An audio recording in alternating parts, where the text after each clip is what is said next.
Bom dia, boa tarde, boa noite, investidores e demais pessoas interessadas em análise de empresas. Neste vídeo vou analisar a Brisanet Participações. Antes disso, um recado rápido, deem uma olhada no meu blog, o link está aí na tela e também na descrição do vídeo. Sobre a minha experiência profissional e acadêmica, está aí na tela. Se quiser parar o vídeo para ler, está aí. E o último recadinho, os vídeos não recomendam compra ou venda de ativos financeiros. São estudos contábeis sobre a empresa e demonstram apenas a opinião do autor. O autor não se responsabiliza por eventuais prejuízos relativos a investimentos. Então, Brisanet Participações, a IPO foi feita em julho de 2021, o ticker na B3 é BRIT3. A sede da empresa é na cidade de Pereiro, no Ceará, e os links que eu mostrar aqui estão aí na descrição. É muito importante para quem se interessa na empresa ler este texto que está aí do site Endeavor e o vídeo que está neste link do YouTube da entrevista com José Roberto Nogueira, fundador da Brisanet. É impressionante a história do fundador da empresa, José Roberto Nogueira. É muito impressionante. Eu não vou contar a história aqui porque o vídeo ficaria longo, né? Veja o vídeo abaixo, de preferência com seus filhos, né? É um exemplo a história do cara aí. E é muito interessante para qualquer pessoa ver a história desse cara que eu fiz questão de colocar a foto dele aqui, né? Cara de nordestino, teve uma infância pobre, né? Mas o cara tem tino comercial, é inteligente pra caramba. Acho que é interessante ler a história dele e ver o vídeo da entrevista aí. Os links estão na descrição do vídeo. A Brisanet é resultado de uma ideia de perseverança, de dedicação total, de visão empreendedora e da genialidade de João Nogueira. A empresa tem sede em Pereiro, no Ceará, e, segundo seu fundador, pretende manter a sede por lá. Então, vocês vão ver no vídeo lá em cima que ele não pretende trocar a sede do lugar. A empresa emprega atualmente cerca de 6 mil funcionários e pretende contratar mais 1.500 em 2024, conforme vídeo mais acima. A composição acionária é essa que o grupo de controle tem 78% e é da família Nogueira. E ações aí na bolsa só 20% do total. Então eles fizeram a IPO, venderam um pouco e parece que não querem vender mais, a não ser que façam aumento de capital no futuro e sejam diluídos, né? A IPO foi em julho de 2021 e arrecadou 1 bilhão 340 milhões. A parte primária, que é a maior parte, foi 1 bi 1 bi 250 milhões entrou no caixa da empresa e apenas 90 milhões foi para o bolso dos acionistas vendedores, né, que é uma pequena parte. Né. A destinação dos recursos, no prospecto definitivo, a empresa dizia que pretendia utilizar os recursos para aporte de recursos na Agility, que é uma das empresas dela, da Brisanet, e expansão da rede da companhia. E olhando aqui o gráfico da receita, lucro bruto e EBITDA, a gente vê que cresceu mesmo. Né? Olha que a receita como é que cresceu. Atualmente está aí perto de 310 milhões por trimestre. Não é muito, né? Mas em comparação com 2021 aqui, subiu aí 33% em 2 anos. Né? O EBITDA subiu praticamente na mesma proporção, só o resultado operacional que não subiu tanto assim. Então, ela tem um lucro pequeno, mas eu acho que é constante aí. E parece que não vai cair, mas também parece que não vai subir, desde que ela mantenha aí acima da concorrência, como a gente vai ver adiante. Né? A título de curiosidade, a quantidade de pessoas físicas, fundos de investimento que compraram na IPO e compraram no topo, está aqui. Ó, pessoas físicas, quase 6 mil pessoas físicas compraram lá nesses 13,92 da IPO, que foi o topo, né? Foi quase 6 mil pessoas. Fundos de investimento compraram 156 fundos. E o valor de mercado, o que aconteceu desde o IPO? Né? Desabou, né? Chegou a quase 6 bi. Aqui eu peguei uma cotação logo depois de 5 bi de valor de mercado. Desabou aí para menos de 1 bi em 2022, mas está com uma tendência de alta aí a ação a partir de 2023. A gente vê aqui no gráfico, né? Então o IPO foi o topo, né? Lá perto de 14, desabou. E a gente vê aqui que parou de cair pelo menos e parece que vai ficar aqui nessa faixa entre 3 até 4, talvez 5 reais. Né? Aqui, para ter uma noção do patrimônio líquido e do valor patrimonial das ações, A gente vê aqui, dezembro de 2020, o capital social dela era apenas 66 milhões, quer dizer, pequena, né? Aí com a IPO, né, o capital passou para 1 bi 281 milhões e ficou aí nesse nível até hoje, não fez mais aumento de capital depois de 2021. Então o valor patrimonial era R$ 3,00 em 2021, está subindo aos poucos por causa dos lucros acumulados, que a gente está vendo aqui, a reserva de lucro subindo, né? E aqui eu até coloquei aqui o crescimento trimestral do valor patrimonial da ação. Aí cresce 1,7, 1,15, 1,8 a cada trimestre. O valor patrimonial nos últimos dois trimestres, né, que está aqui, cresceu perto de 3%, né, ao trimestre, o que é bom, né? Então ela parou de cair e parece que tem uma leve tendência de alta aí. Ela vai divulgar o balanço de dezembro de 2023 na quarta-feira, dia 20 de março, né, após o fechamento de mercado, conforme consta no seu site de RI. Logo antes dela fazer a IPO, teve uma denúncia aqui contra ela e ela divulgou um comunicado ao mercado, né, que teve assim, foi um site no UOL que falou assim: empresa de banda larga que lançou ações é investigada na Paraíba por sonegação. Aí ela veio aqui, vocês podem ver esse comunicado que está lá no site da própria empresa. Ela fala que não tinha nada a ver e ela fala assim, que em setembro ela confirmou junto à Secretaria da Fazenda da Paraíba a inexistência de débitos de ICMS da Brisanet, né? E não tem conhecimento de nenhuma investigação. Quer dizer, eu não sei por que a UOL divulgou essa notícia, mas depois eu procurei aqui e não vi mais nada sobre isso. Quer dizer, não sei se foi concorrência tentando melar o IPO da empresa, que foi bem caro, né? Mas é um ponto de atenção aí, mas eu acho que isso já foi, né? Notícia de 2021. Bom, falando aqui um pouco da empresa, antes de mostrar os números, a área de atuação dela é no Nordeste, está aqui, né? Ela tem atuação nesses estados do Nordeste, que eu vou mostrar mais adiante, né?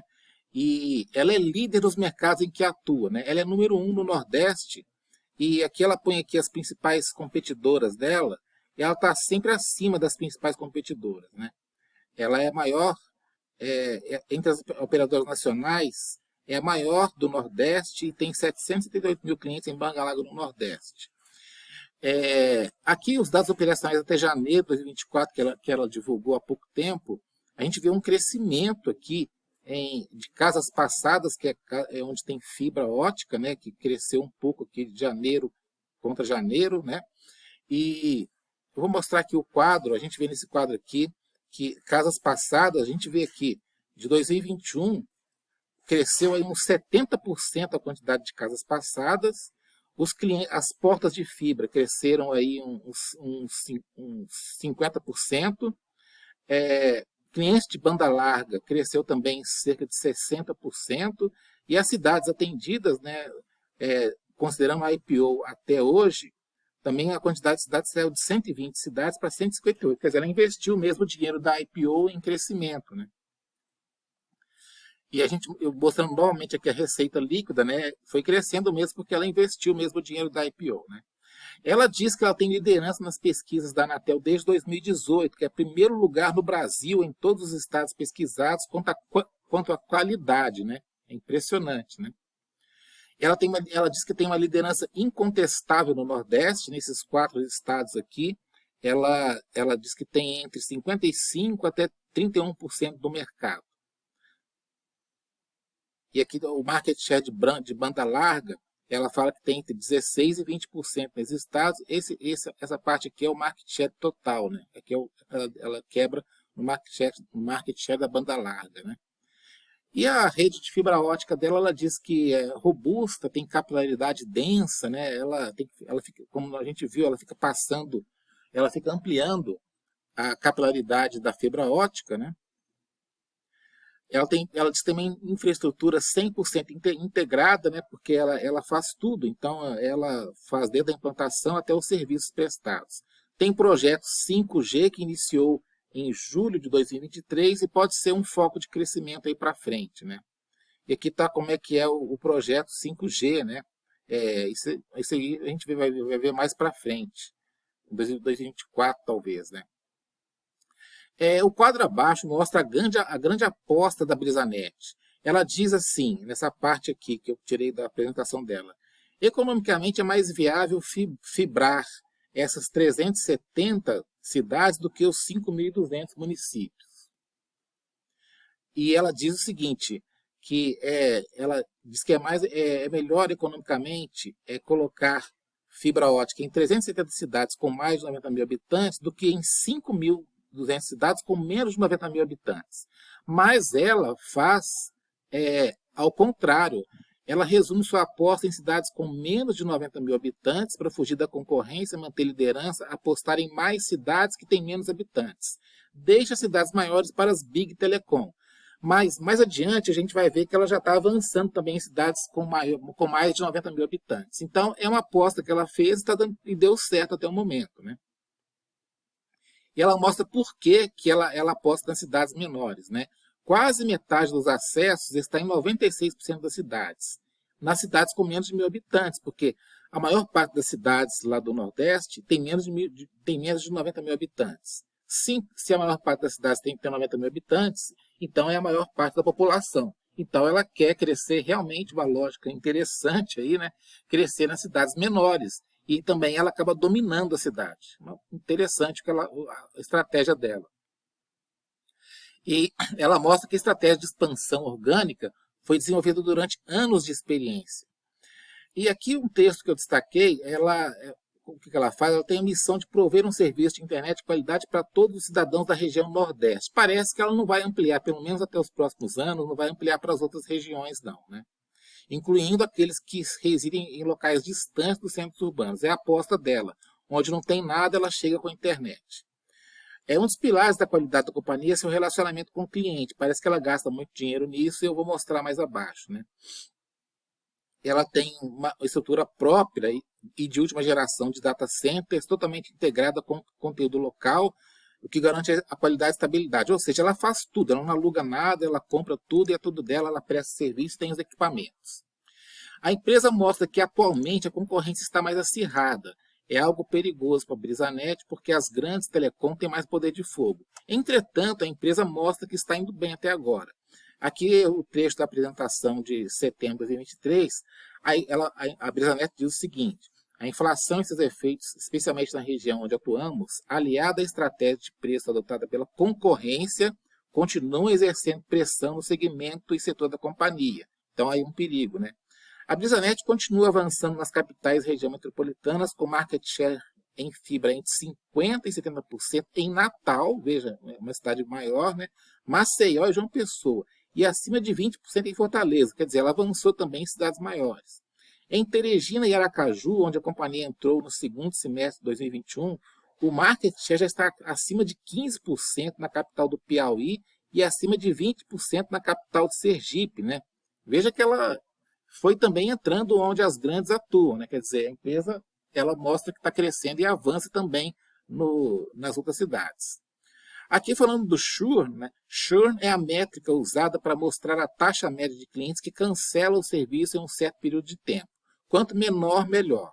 O churn é uma palavra em inglês que significa agitar, basicamente. Em telecom, essa palavra tem outra conotação, que é de desligamentos.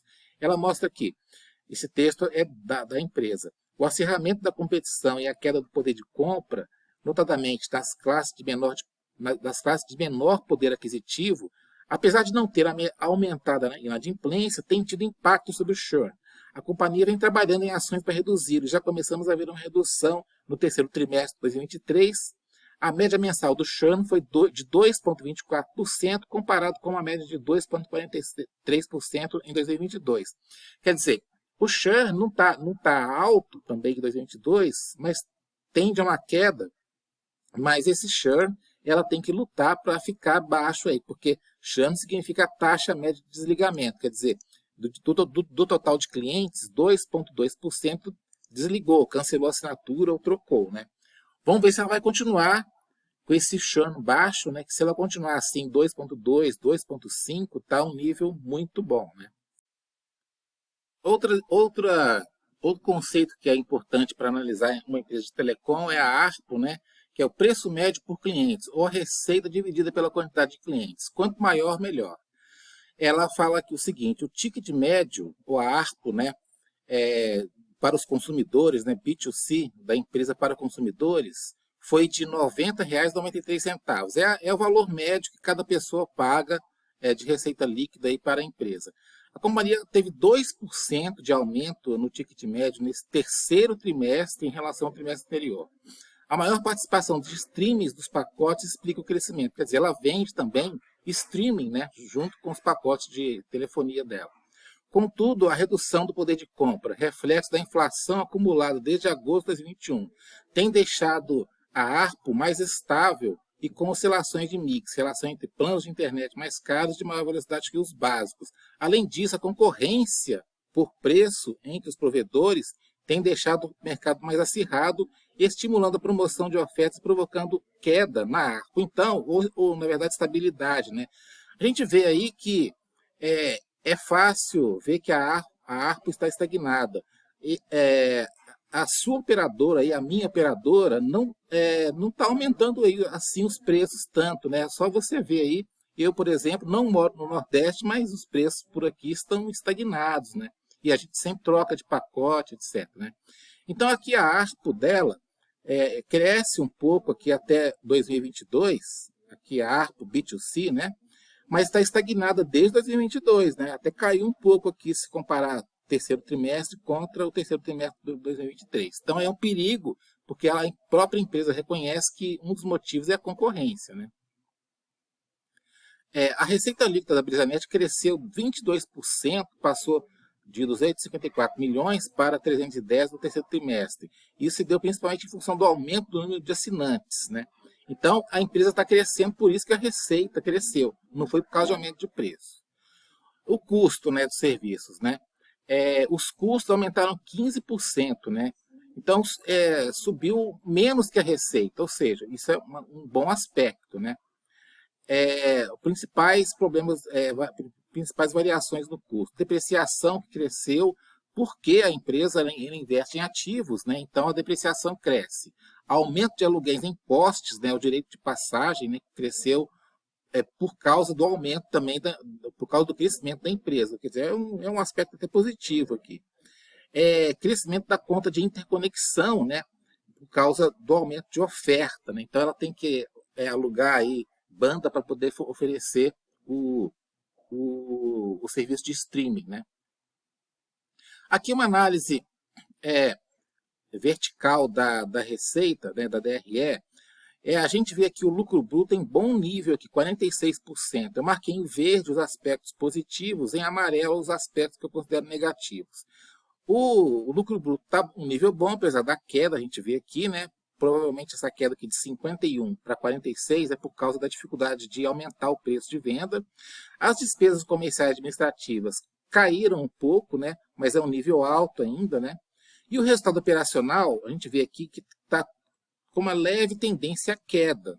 Quer dizer, a empresa precisa de aumentar um pouco aí o preço de venda, mas não consegue, né?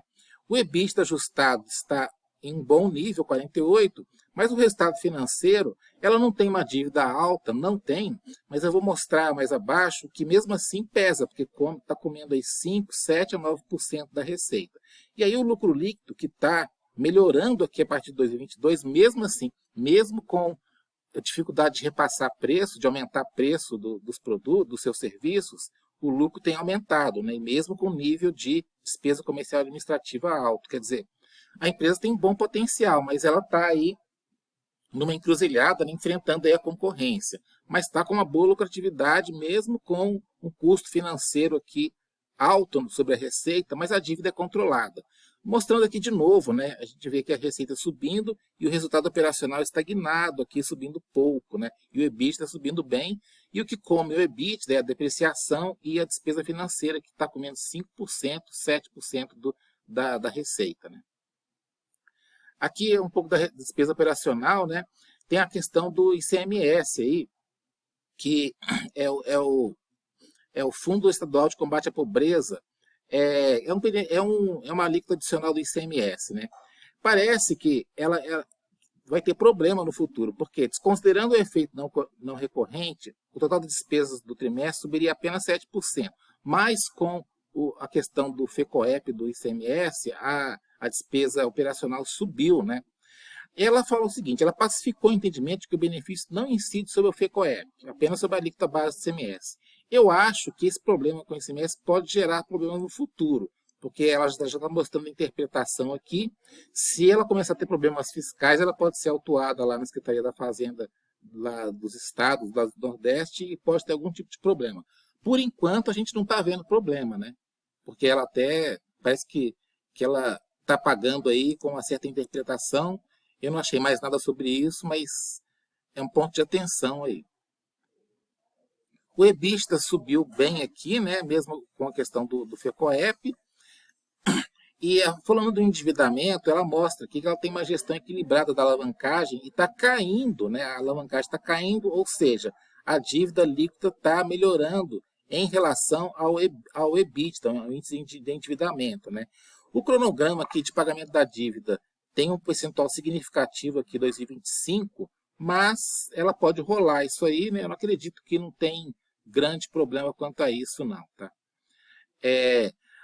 O custo da dívida dela, a gente vê aqui que a maior parte é baixo, né? A gente vê aqui o de capital de giro é 0,21 mais CDI, né? O que é muito bom, né?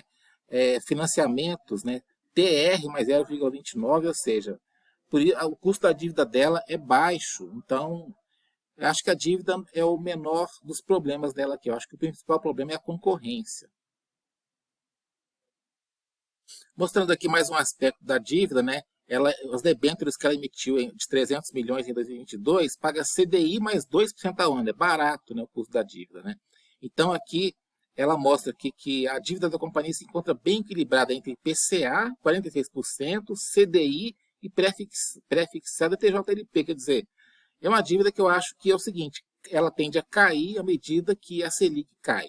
Então, mostrando aqui a DRE na análise vertical, a gente vê aqui que esse custo da dívida está caindo aqui a partir de 2022. Se ficar abaixo de 5%, ela vai mostrar mais lucro para frente, porque a queda da Selic pode beneficiar a empresa.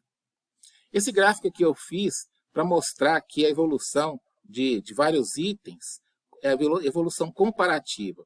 O item que mais cresce aí é essa linha mais grossa aqui, marrom, casas passadas. A gente vê o forte crescimento da empresa, mostrando as casas que ela fica passando fibra ótica. O resultado operacional, apesar de ter caído, ele cresce proporcionalmente e cai aqui no final. Quer dizer, apesar do resultado operacional ter caído, ele cresce também junto com o crescimento percentual das casas passadas. A gente vê aqui o EBITDA ajustado crescendo pouco, né, porque ela teve umas despesas de CMS aí e não consegue repassar totalmente aí para os seus preços, pelo menos até o momento, não consegue fazer aumento de tarifa, né, dos preços. Então, no geral, esse aspecto aqui é bom, tá? É um crescimento com lucro, mesmo que o lucro pequeno, e ela vai crescendo. E esse gráfico abaixo segue na mesma linha do anterior. A dívida bruta sobe muito, mas a receita, lucro bruto e quantidade de clientes banda larga sobem mais ou menos na mesma proporção, indicando crescimento com rentabilidade. Então, aqui, a linha mais grossa da dívida bruta sobe muito, mas a receita subiu, a linha cinza fina, que sobe até mais do que a dívida, em proporção, né? O lucro bruto, você vê que acompanha, né? Mesmo o lucro bruto não subindo tanto, mas acompanhou. E a dívida líquida, que é essa linha aqui, ela cai porque a empresa gera caixa. Então, é um ótimo aspecto, a empresa continua aí firme e forte, enfrentando concorrência e tudo, né? Bom, eu vou fazer agora estimativas para o futuro, né? Lembrando que eu não recomendo compra ou venda de ativos financeiros. Neste cenário 1, a empresa iria continuar crescendo com a concorrência apertando a empresa, mas sem incomodar muito. Eu acho esse cenário mais provável. Então, eu estou fazendo aqui um cenário só do patrimônio líquido, estimativa do preço da ação e o valor patrimonial da ação. Nesse cenário, o patrimônio líquido iria crescer assim aos poucos, né? E o valor patrimonial da ação iria também crescer um pouco aqui, vocês veem sair de 3,45 até 4,08 em 2028. O preço barra VPA, né, que é a relação entre o valor da ação e o valor patrimonial ia ficar aí entre 1 e 1,2, né? Então a ação iria, nesse cenário, ia para 3,85, depois 4,37. Ela ia crescer um pouco, mas não ia crescer tanto assim até 2028. Então esse cenário eu considero assim, otimista, mas nem tanto. Que a empresa ia continuar crescendo, mas a ação não ia subir tanto. Ela ia subir 4% aqui em 2024, subir 13% em 2025, ia cair em 2026, mas ia subir 20% em 2027. A ação ia subir aí aos poucos, né? Não ia dar nenhuma grande alegria aí para o acionista, mas a ação ia subir, né? O cenário 2 ele é um pouco mais otimista. A empresa iria continuar crescendo com concorrência menos relevante. Lembrando que eu não recomendo compra ou venda de ativos financeiros. Esse cenário é um pouco mais otimista, porque a empresa ia crescer um pouco mais, a ação também ia subir um pouco mais, ia sair de 4,12 em 2024 para 4,73 em 2028, ia crescer aí uma média de 7, 8% até 2026, depois iria estabilizar aqui. O valor patrimonial da ação iria continuar subindo, né? Então é um cenário assim que ele é otimista, mas não é muito. Mas ia dar assim uma certa alegria para o acionista aí, pelo menos até 2026, 2027. E o cenário 3, que é bem otimista, ele prevê um aumento de capital aqui em 2024 para crescer mais e assim aumentar a sua participação nos mercados. Eu considero que esse cenário é pouco provável, mas é realista. Lembrando que eu não recomendo compra ou venda de ativos financeiros. Então eu estipulei aqui um valor de aumento de capital de 500 milhões, o preço de subscrição seria R$ 4,00 e a nova quantidade de ações iria para 570 milhões de ações. Esse cenário que seria bem otimista, aí o patrimônio líquido iria subir bastante, por causa do aumento de capital, e iria continuar subindo, porque a empresa iria investir e continuar lucrando. O valor patrimonial da ação ia subir bastante aqui. O preço, a relação preço/VPA iria subir, porque o mercado certamente iria gostar, e assim a cotação da ação ia subir bastante. A gente vê aqui, isso poderia subir 31%, depois subir 10% em 2025, né, e depois estabilizar aqui e subir pouco. Então, esse cenário aqui eu considero bem otimista. Não tem nada aí nos documentos da empresa que indique que ela vai fazer aumento de capital, mas se ela fizer aumento de capital aí desses 500 milhões para investir, para crescer, eu acho que seria muito otimista, né? Então, conclusões minhas aqui. A Selic estava subindo no mês da IPO da Brisanet, atingiu seu pico em 13,35 em julho de 2023, mas está caindo e eu acho que lá para 2027 a Selic chega a uns 7%, até mesmo 6% ao ano. Eu sou bem otimista com relação à Selic. Isso vai beneficiar quase todas as ações da Bolsa. No caso da Brisanet, eu acho que os cenários 1 e 2 são os mais prováveis. Então eu não sou tão otimista com a Brisanet assim, né? Significa que eu acho que BRIT 3 pode subir até 2028, mas pouco. Portanto, não me interessa BRIT 3 ao preço atual de R$ 3,81. Mas eu estou de olho, a empresa parece boa. O maior risco que vejo é quanto à concorrência com grandes empresas de telecom. Se a Brisanet continuar a dominar seus mercados no Nordeste, não haverá problemas. Mas se começar a ter problemas com concorrência, avanço nos seus locais de atuação, guerra de preços, então há o risco de BRIT 3 parar de subir e até mesmo cair. Isso vai aparecer nas futuras demonstrações contábeis aí, a gente vai ver ao longo de 2024. Então são essas minhas conclusões aí. Lembrando que eu não recomendo compra ou venda de ativos financeiros. Só vou mostrar aqui o gráfico da Selic de longo prazo desde o ano 2000. Eu acho que a Selic vai continuar tendente à queda e vai chegar lá para 2027, 2026 perto de 6% ou 7%. E aqui é o gráfico mais curto da Selic, ela está caindo desde 2023, né?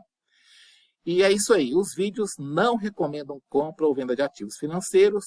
Obrigado por terem assistido, curtam o vídeo, inscrevam-se aí e divulguem para me incentivar a fazer mais análises.